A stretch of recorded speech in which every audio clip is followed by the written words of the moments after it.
Hello friends, welcome to Devanshika diaries. ఇప్పుడు మీరు వినబోతుంది నువ్వుంటే నా జతక స్టోరీలో 195వ భాగం. శ్రీధర్ మాట్లాడేది శృతి పట్టించుకోకుండా రుద్ర కోసం హడావిడిగా వెళ్ళిపోతే శ్రీధర్ కోపంగా ప్రీతం వైపు చూస్తూ, ఇప్పుడు ఈ అమ్మాయికి ఏమైంది ప్రీతం? తను నా రుద్ర అని అందా, లేదంటే నేనే తప్పుగా విన్నానా అని అడిగాడు. ప్రీతం కొంచెం టెన్షన్గానే, ఏమైందిరా నీకు? అసలు ఆ అమ్మాయి ఏమంటే నీకెందుకు? వదిలే, పద ఇంటికి వెళ్దాం అని శ్రీధర్ చేయి పట్టుకోగానే శ్రీధర్ కోపంగా, తను రుద్రని ప్రేమిస్తుందా, లేదంటే రుద్రని తనని వల్ల వేసుకున్నాడా? ఛ, ఎందుకురా ఈ రుద్ర నాకు ప్రతిదానికి అడ్డుపడుతున్నాడు? వాడికి తగిన బుద్ధి చెప్పకుండా వదలను అని కచ్చిగా అంటూ బయటికి నడిచాడు. ఇక్కడ శృతి బయటికి రాగానే రుద్ర ఎక్కడికి వెళ్ళాడో అర్థం కాక తల పట్టుకుని, ఆ ఈడియట్ వల్ల రుద్రని మిస్ అయ్యాను, ఇప్పుడు ఏం చెయ్యాలి అనుకుంటూ నోరు మూసుకొని తను ఉంటున్న రూమ్కి వెళ్ళిపోయింది. తర్వాత రోజు శృతి కాలేజీలోకి అడుగు పెట్టగానే ఆతృతగా తన దగ్గరికి చేరి, నిన్ను నువ్వు ఏమన్నావు అని స్కార్ఫ్లో ఉన్న తన కళ్ళని చూసి గుర్తుపట్టి అడిగాడు. శృతి సడన్గా తన ఎదురుగా వచ్చిన శ్రీధర్ని చూసి దడుచుకొని 2 అడుగులు వెనక్కి వేసి భుజం మీద తట్టుకుంటూ, అసలు ఎవడ్రా నువ్వు? ఎందుకు పదే పదే నాకు నువ్వు అడ్డం వస్తున్నావు? పో పక్కకి అని విసుగ్గా అరిచింది. శ్రీధర్ కోపంగా, హే, అడిగిన దానికి సరిగా సమాధానం చెప్పు. నువ్వు ఎవరు? ఇక్కడ ఏం చదువుకుంటున్నావు అని సీరియస్గా అడిగాడు.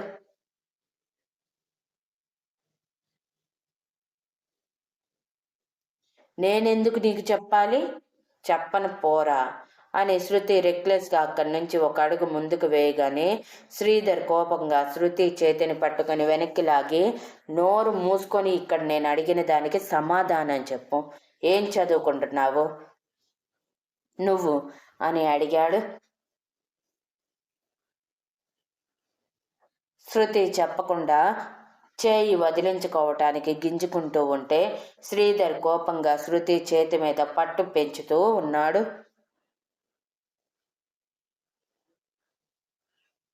ఇంతలో ప్రీతం శ్రీధర్ దగ్గరికి వచ్చి, ఏం చేస్తున్నావురా, వదులుతానని అని అన్నాడు. వదిలేది లేదు, పట్టుకునేది లేదు. అసలు ఈ అమ్మాయి ఏం చదువుతుంది? ఈ అమ్మాయి పేరేంటి? ఇక్కడ ఏం చేస్తుంది?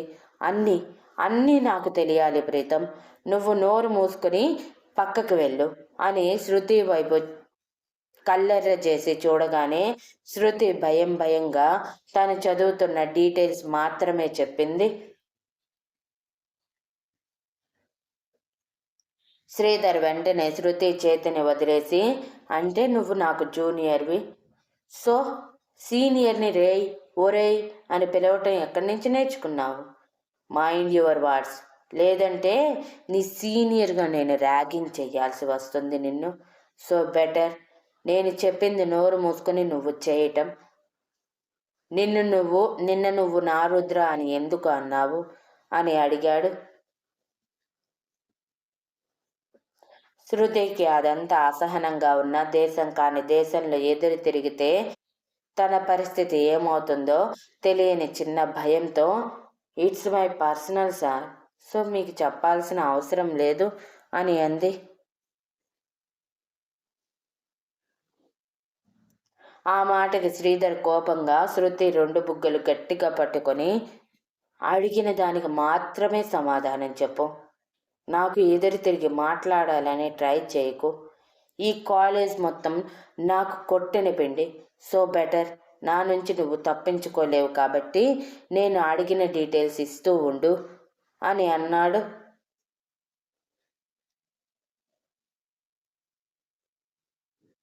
శృతి ఇబ్బందిగా శ్రీధర్ నుంచి దూరం జరగాలని ట్రై చేసిన శ్రీధర్ వదలకుండా గట్టిగా పట్టుకొని ఉండటంతో ఇక తప్పదన్నట్టు, సార్, నేను రుద్రని ప్రేమిస్తున్నాను. అది ఇప్పటి నుంచి కాదు, ఎప్పటి నుంచో. ఇంతకు మించి నేను ఇంకేమీ చెప్పలేను. ప్లీజ్ సార్, అర్థం చేసుకోండి అని అంది. వాట్? నువ్వు రుద్రని ప్రేమిస్తున్నావా? How dare you? వాడిని ఎందుకు ప్రేమిస్తున్నావు? ఇప్పటికిప్పుడే వాడితో బ్రేకప్ చెప్పే. అయినా ఏ అమ్మాయి వైపు చూడని వాడు కన్నెత్తి చూడకుండా చూడనంట కదా. మరి నీ లవర్గా ఎలా మారాడు అని తను ప్రేమించిన అమ్మాయి తనకి నచ్చని అబ్బాయిని ప్రేమించింది అన్న ఈగోతో అరిచాడు శ్రీధర్. సార్ ప్లీజ్, ఇదంతా మీకు అనవసరం. ఎంత మీరు సీనియర్ అయితే మాత్రం నా పర్సనల్ ఎలా షేర్ చేసుకుంటాను చెప్పండి. ప్లీజ్ నన్ను డిస్టర్బ్ చేయకండి. మీ పని మీరు చేసుకోండి.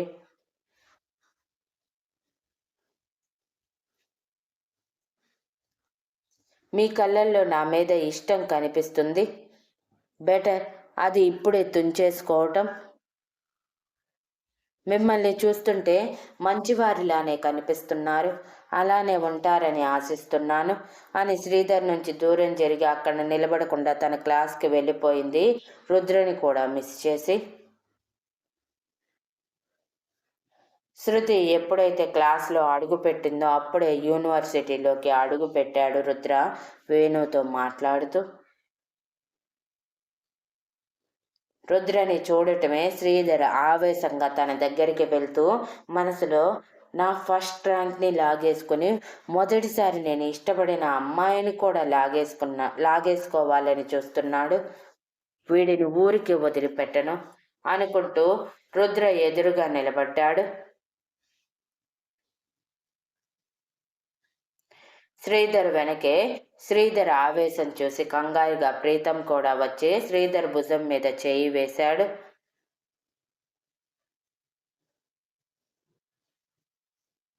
శ్రీధర్ ఆ చేతిని విసిరికొట్టి రుద్రకి వేలు చూపిస్తూ, హౌ డేర్ యూ?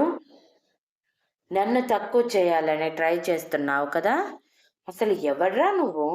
ఎక్కడి నుంచి వచ్చావు? నా లైఫ్లోకి ఎందుకు వచ్చావు? వేరే ప్లేస్ దొరకలేదా నీకు చదువుకోవడానికి?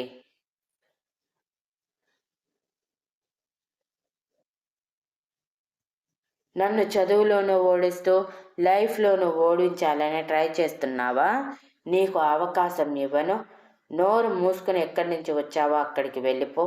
లేదంటే నా ఇన్ఫ్లుయెన్స్ ఉపయోగించి చిటికలో నిన్ను ఇక్కడి నుంచి పంపించగలను అని ఆవేశంగా అన్నాడు.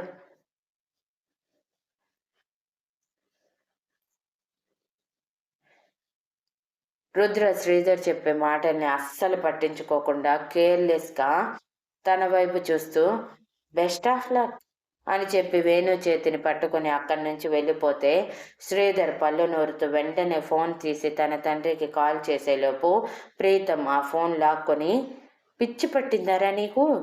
ఏం చేస్తున్నావో అర్థమవుతుందా? చిన్న చిన్న విషయాలని కూడా అంకుల్ వరకు తీసుకువెళ్ళి ఆయన్ని టెన్షన్ పెట్టాలని చూస్తున్నావా? నోరు మూసుకుని క్లాస్కి పద అని అరిచాడు.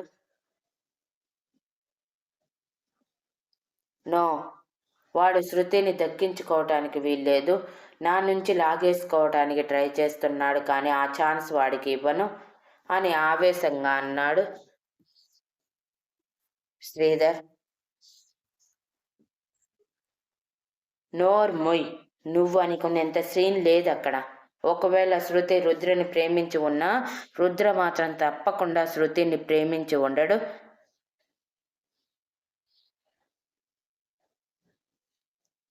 బికాజ్ ఇప్పుడు నువ్వు మాట్లాడిన మాటలు బట్టి, తన రియాక్షన్ బట్టి తనకి శృతి ఎవరో కూడా తెలియదని అనిపిస్తుంది. సో నువ్వు ఎక్కువగా రియాక్ట్ అవ్వకుండా ముందు స్టడీస్ మీద కాన్సన్ట్రేషన్ చేయి. ఈ స్టడీస్ అయిపోయాక బిజినెస్లోకి దూకి నీ సత్తా నువ్వు చాటాలనేది ఆంటీ కల. ముందు దాని గురించి ఆలోచించు అని అరిచి శ్రీధర్ చేతిని పట్టుకుని క్లాస్లోకి వెళ్ళాడు. శ్రీధర్ కూడా తప్పక ప్రీతంతో కలిసి క్లాస్కి వెళ్తూనే ప్రీతం చెప్పిన మాటల గురించి ఆలోచిస్తూ ఉండిపోయాడు. మరోవైపు శృతి తన క్లాస్కి వెళ్ళి గడగడ నీరు తాగేసి, వీడెవడు సడన్గా నా ఎదురుగా ప్రత్యక్షం అయ్యి నన్నే బ్లాక్మెయిల్ చేయాలనుకుంటున్నాడా? అది జరిగే పనేనా? నేనుండగా నా పిల్లలకి తండ్రిగా ఉండేది రుద్ర మాత్రమే అని అనుకుంది.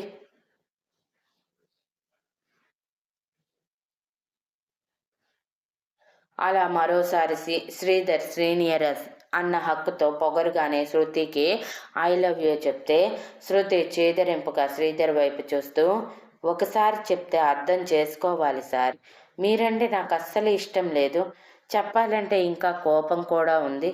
సో మీరు నా విషయాల్లో ఇన్వాల్వ్ అవ్వకుండా ఉండటమే బెటర్ అని చెప్పింది అస్సలు మొహమాటం లేకుండా. మరోవైపు రుద్రకి తనని ఎవరో ఫాలో చేస్తున్నారనిపిస్తున్నా అది తనకి ఇంపార్టెంట్ కాదని, ఒకవేళ తన జీవితంలో నిలిచిపోయేది అయితే తన మనసు ఎప్పుడూ తనకి ఆ సిగ్నల్స్ చేరవేసేది అనుకుంటూ తన పనిలో తను పడిపోయాడు.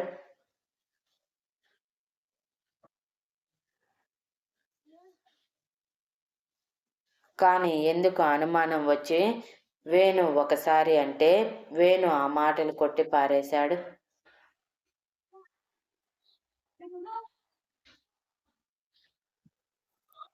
అలా మళ్ళీ రోజులు గడుస్తూ శ్రీధర్ శృతి తనని ఇష్టపడకపోవటంతో బలవంతంగా తన వెనక తిరిగి తన క్యారెక్టర్ని చీప్ చేసుకోలేక రుద్రుని ముందు చదువులో బీట్ చేయాలని చదువు మీద శ్రద్ధ పెట్టాడు. మరోవైపు రుద్రని అప్పుడప్పుడు కలవటానికి సాధన వస్తూ ఉండేది. అలా వస్తూ ఉన్న సమయంలో ప్రీతంని మొదటిసారి చూసి ఫ్లాట్ అయ్యింది. అలా ప్రీతం కోసమే అప్పుడప్పుడు రుద్ర ఉన్నప్పుడే కాలేజ్కి వచ్చి ఒకేసారి ప్రీతంకి సైట్ కొట్టుకుంటూ మరీ వెళ్ళిపోయేది. కానీ రుద్రకి తెలియకుండా జాగ్రత్తగా మేనేజ్ చేసుకునేది. అలా మరోసారి ఎగ్జామ్స్ కూడా వచ్చేసాయి.